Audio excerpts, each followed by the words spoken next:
So with that said, we are getting ready to introduce the next speaker. This person here, I have a really special connection with. I met him when I was a wee guy sweeping. My first job was I was actually the sweeper boy in a barber shop, and Mr. Jason Yancey was one of the first barbers in that shop. Not only one of the first, but one of the best barbers. This man's chair was never empty. You could not just walk in him and get a spot. You had to make an appointment like 4 months in advance. You know, if you got to make sure that you got babysitters because you're gonna be waiting if necessary. You know, this man is the barber to know.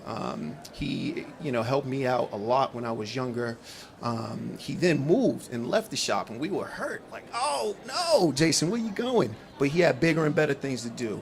Not only was his talent so great that it allowed him to move to another state, but it allowed him to be a celebrity barber because his cuts need to be seen nationally. He's one of the first members of BarberTime. And again, a personal friend of mine. With that said, thank you. We would love to introduce Mr. Jason Yancey. How y'all doing? Y'all doing all right? Yeah. First of all, give it up for yourselves because support is the number one thing. And for each and every one of you that came out here to support BarberTime, you really need to give it up for yourself because that's where it starts. We're talking about networks. This is where the network begins. So again, I'm Jason. My brand is Carved by Jay.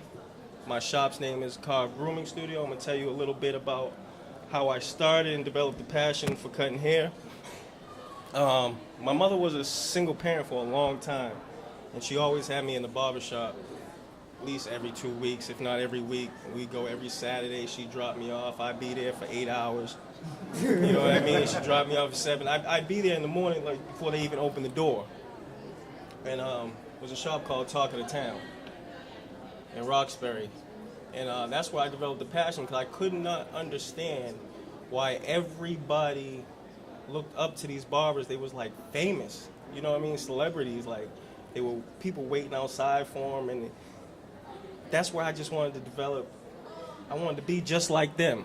It was like they were it, you know, the camaraderie in the barbershop, how they took care of one another, how everybody knew them, knew their name.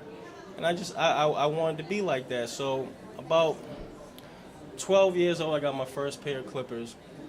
They were definitely like the little off-brand clippers or whatever. It was in the 8th grade, cut a person's hair.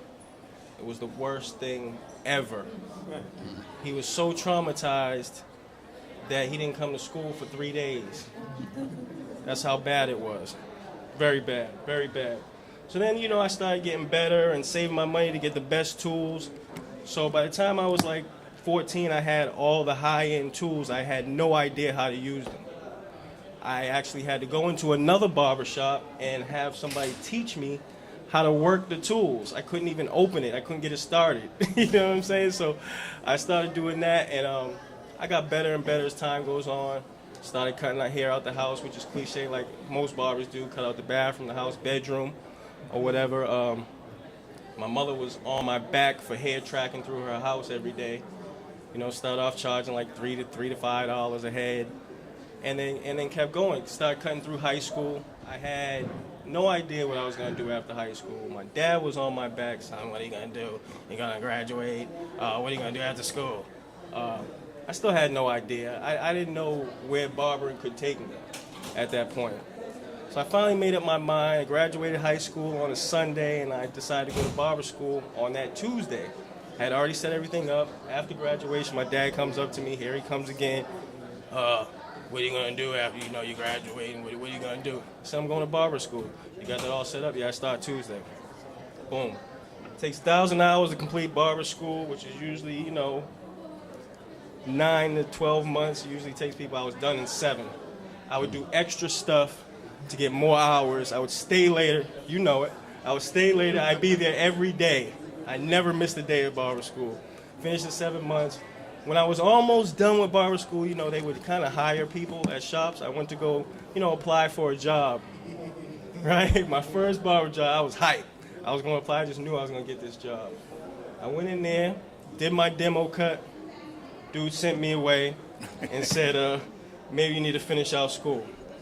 Just when I thought I had it. He almost ruined my whole passion to cut hair. It was over for me at that point. I didn't want to cut no more. You know what I mean? I was devastated.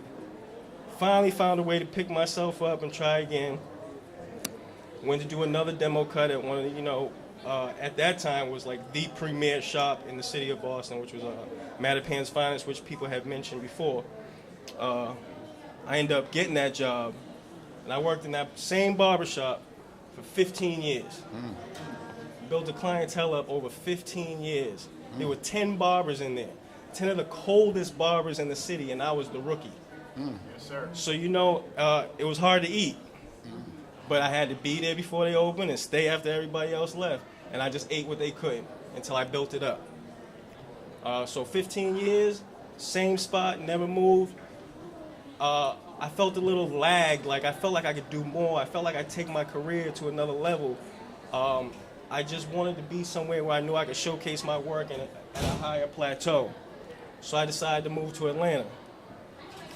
That was 9 years ago. So in 9 years, I've rebuilt my whole clientele that took me 15 years to build in Boston, and I've tripled the clientele in Atlanta. When I left Boston, my goal was I really wanted to be a higher end barber. I wanted to, not that there's anything wrong with mom and pop shops, because that's where foundation is, and that's where I built my work ethic, and I still have the work ethic of a mom and pop shop. I just kind of do it on a more high end scale. And so my passion was to open a shop, get my clientele up, and I wanted to do television and film. That's where I wanted to be. That's where I wanted to take my career to. I wanted to cut celebrities. I had cut a few in Boston, athletes and so on and such forth. But, so moving to Atlanta, which was a show me state, definitely helped me in achieving those goals. And just this past year, I achieved my ultimate goal, which was to be in television and film. And I actually did 3 blockbuster films that will be out in 2018, this year.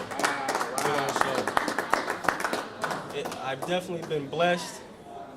I just want to say to anybody who has a passion for something, for anything, you just have to keep going, no matter if somebody tries to knock you down or tell you can't do it or it's whack or this or that. I mean, nobody can decide what's best for you but you.